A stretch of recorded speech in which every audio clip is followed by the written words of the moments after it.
Pemerintah Kota Banjarmasin akan segera mengaktifkan kembali terkait dengan pengawasan bangunan di Kota Seribu Sungai ini, lantaran berkaca dari kejadian ambruknya salah satu toko retail modern berlantai 3 di Jalan Ahmad Yani Gambut, Kabupaten Banjar, dan hingga menewaskan belasan korban mulai dari pengunjung wan karyawan.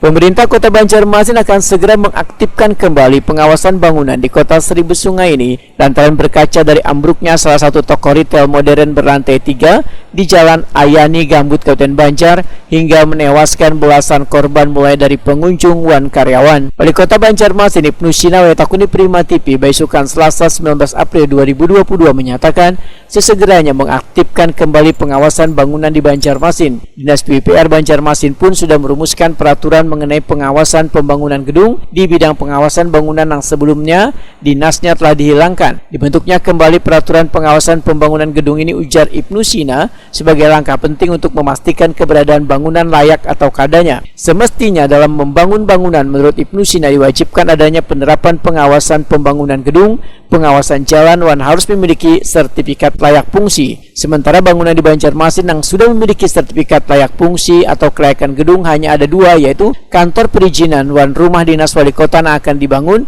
di kawasan Jalan Sudirman, Banjarmasin Tengah. Ibnu Sina meminta kepada bidang pengawasan bangunan supaya bisa lebih cermat lagi dalam memberikan perizinan penempatan gedung bagi pelaku usaha, apalagi jika gedung tersebut sudah berumur puluhan tahun. Selain itu, bidang pengawasan bangunan diminta pula melakukan verifikasi izin prinsip tentang memiliki izin tempat tuan lokasi, juga mengidentifikasi terkait kelayakan gedung yang akan ditempati. Saya Kabupaten Banjar, tapi memang dampaknya tadi kan sudah ada 16 korban yang diidentifikasikan dan sebagian juga ada warga Banjarmasin. Jadi kami atas nama pemerintah Kota Banjarmasin untuk menyampaikan juga belasungkawa atas musibah yang menimpa salah satu retail modern di Gambut. Nah, kami berharap bangunan gedung yang ada di Banjarmasin, karena tipikal tanahnya kan sama juga, daerah rawa, dan saat ini Dinas PUPR sudah merumuskan aturan mengenai PBG, ya, pengawasan bangunan gedung. Ada bidang wasbang. Ya, ada satu bidang yang sudah kita bentuk, yaitu wasbang, pengawasan bangunan.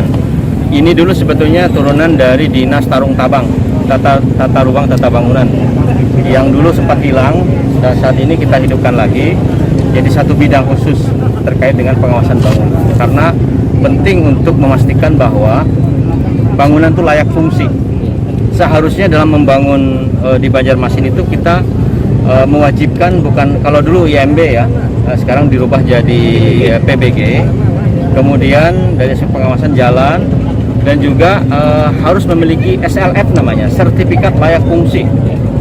Nah, RSF di Banjarmasin kan hanya beberapa gedung, termasuk rumah gedung perizinan, kemudian juga rumah dinas wali kota hari ini, itu yang sudah punya SLF. Nah, ini kan memang belum banyak dikenal, tetapi dampaknya itu akan sangat bermanfaat.